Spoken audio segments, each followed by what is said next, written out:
And welcome to the channel. Today I will show you how you can get new ringtones on your Android phone. So we have to start from opening the web browser and type free ringtones. Now just open one of the sites and choose the ringtone that you want to hear and set up.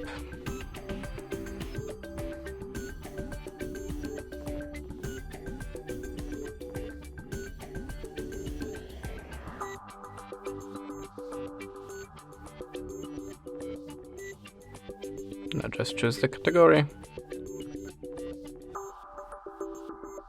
and click here and download. Now we have this mp3 file, so we have to open the settings, go to the sound and choose phone ringtone. Now just add a ringtone, go to the downloads and choose the ringtone. And that's it. Thanks for watching, leave us a subscribe, comment, and goodbye.